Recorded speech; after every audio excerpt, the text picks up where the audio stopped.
வாழ்க்கையில் நினைத்து பார்க்க முடியாத கஷ்டங்களை நீ சந்திக்கும் போது உன் முடிவில் தான் உன் வரலாறு அமைகிறது. ஐபிசி மங்கை நேயர்களுக்கு எனது வணக்கம். நான் டாக்டர் சுஜிதா, மனநல ஆலோசகர்.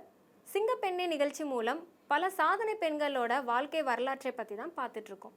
ஒரு பெண் இறந்து 40 வருடங்கள் கழித்தும் அவளை அன்புடனும் மரியாதையுடனும் அனைவரும் ஞாபகம் கூறுகிறார்கள் என்றால் அவளுடைய கடின உழைப்பு தான் காரணம். அருந்ததி ராய் எழுதிய காட் ஆஃப் ஸ்மால் திங்ஸ் அப்படின்ற நாவலில் இடம்பெற்றிருக்கிற ஒரு அழகிய எழில் கொஞ்சம் ஜமனம் என்னும் சிற்றூரில் பிறந்தவர் தான் மேரி பூனன் லூகோஸ். இவங்க தான் உலகத்திலேயே முதல் பெண் சர்ஜன் ஜெனரலாக இருந்திருக்காங்க. இவரது தந்தை பூனன் கேரள மாநிலத்தில் முதல் மருத்துவர் ஆவார். ஆனால் அவங்களோட அம்மாவோ மனநல பிறழ்வு அப்படின்ற ஒரு நோயில் ரொம்பவே பாதிப்படைஞ்சு அவங்களோட தாயார்னால அந்த குழந்தைகளை கவனிச்சிக்கவே முடியாத ஒரு சூழ்நிலை. சிறு வயதிலிருந்தே தாயோட அன்பு கிடைக்காம ரொம்பவே கஷ்டப்பட்டு வளர்ந்தவங்க தான் அந்த மேரி. தந்தையும் அவங்க ஹாஸ்பிட்டலில் பிஸியாக இருக்காங்க, மருத்துவராக இருக்கிறதுனால தாயோட முழு அன்பு கிடைக்காதனால தான் தாயாக மாற வேண்டும் அப்படின்ற ஒரு ஆசை அவங்க சின்ன வயசுல இருந்தே இருக்குது. மேரி அவங்களோட சின்ன வயசில் அவங்க ஃப்ரீயாக இருக்கிற டைம்லலாம் நிறைய நேரம் அவங்க அப்பா கூட ஹாஸ்பிட்டலில் போய் டைம் ஸ்பெண்ட் பண்ணுறாங்க. இதனால மேரிக்கும் மருத்துவம் படிக்கணும் அப்படிங்கிற ஒரு ஆசை வந்துருச்சு. ஸ்கூல் படிப்பு, காலேஜ் படிப்பை முடிச்சிட்டதுக்கப்புறமா நான் கண்டிப்பாக மருத்துவம் படித்தே தீருவேன் அப்படின்னு அப்பா கிட்ட சொல்ல, அப்பானால அவங்களுக்கு படிக்க வைக்க முடியாத காரணத்தில் அவங்க எவ்வளோ கஷ்டப்பட்டு என் மகளை எப்பாடுபட்டாவது நான் ஒரு மருத்துவம் படிக்க வைப்பேன் அப்படின்னு சொல்லி அவங்க லண்டனுக்கு அனுப்புகிறாங்க. லண்டனில் போய் மிட்வைஃப்ரி கோர்ஸ் எடுத்து படிக்கிறாங்க. பேறுகால மருத்துவ படிப்பை முடிச்சுட்டு அங்கே லண்டன்லேயே தாய்கள் அப்படிங்கிற ஒரு டைட்டில் வச்சு அதில் நிறைய பயிற்சி முகாம்களை நடத்தினாங்க. நிறைய பேருக்கு இலவசமாக அவங்க டெலிவரியும் பார்த்துட்டு இருந்தாங்க. கொஞ்சம் வருஷம் போனது.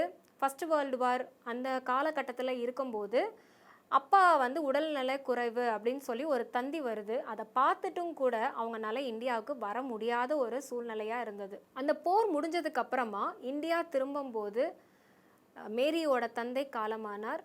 அவங்களால அந்த வருத்தத்தை எப்படி எடுத்துகிட்டு போகிறதுன்னே தெரியல. ரொம்ப ஸ்ட்ரெஸ்ஸுக்கு உள்ளாராங்க. அவங்களே ஓவர் கம் பண்ணி வெளியில் ஒரு அட்வொகேட்டை திருமணம் செய்கிறாங்க. மனம் முடிச்சதுக்கப்புறமா அவங்களுக்கு 2 குழந்தைகள், ஒரு ஆண் ஒரு பெண். இப்படி சந்தோஷமாக அவங்களோட வாழ்க்கையும் கடந்து போயிட்டுருக்கும்போது நான் ஏதாவது ஒன்று பண்ணணும், சாதிக்கணும் அப்படிங்கிறதுக்காக ஏதாவது ஒரு வகையில் என்னோட சாதனையை நான் நிகழ்த்தியே ஆகணும் அப்படின்னு சொல்லிட்டு YWCA அப்படிங்கிற யங் விமென்ஸ் கிறிஸ்டியன் அசோசியேஷன் அப்படிங்கிற ஒரு நிறுவனம் உருவாகிறதுக்கு பக்கபலமாக உறுதுணையாக இருக்காங்க. இந்த YWCA மூலிமா பல பெண்களுக்கு சோஷியல் சர்வீசஸ், அவங்களுக்கு கவுன்சிலிங், அவங்களுக்கு இலவசமாக மருத்துவ முகாம்கள், இந்த மாதிரி பல முயற்சிகளை மேற்கொள்கிறாங்க. சுகப்பிரசவம் அப்படிங்கிறத தாண்டி சில பிரச்சனைகளுக்குள்ளான பிரசவத்தையும் அவங்க பார்க்குறாங்க. அப்போ தான் அரிக்கோல் விளக்க வச்சு அவங்க முதலாக சிசேரியனை அவங்க கையாளுறாங்க. அந்த சிசேரியன் மூலம் சக்ஸஸ்ஃபுல் பர்த் கொடுக்குறாங்க. அதுக்கப்புறமா சீனியர் சர்ஜியன் அப்படிங்கிற போஸ்டிங் அவங்களுக்கு கிடைக்குது. தென் ஒரு 4 வருஷத்துக்கு அப்புறமா அவங்க 32 government hospitals, 20 dispensaries, 40 private hospitals அப்படின்னு சொல்லி ஒரு டீமாக அவங்க சர்ஜியன் ஜெனரல் அப்படிங்கிற ஒரு பதவியை வகிக்கிறாங்க. கன்னியாகுமரி, நாகர்கோவில், திருநெல்வேலி பகுதிகளில் காசநோய் சானிட்டோரியத்தை தொடங்குறாங்க.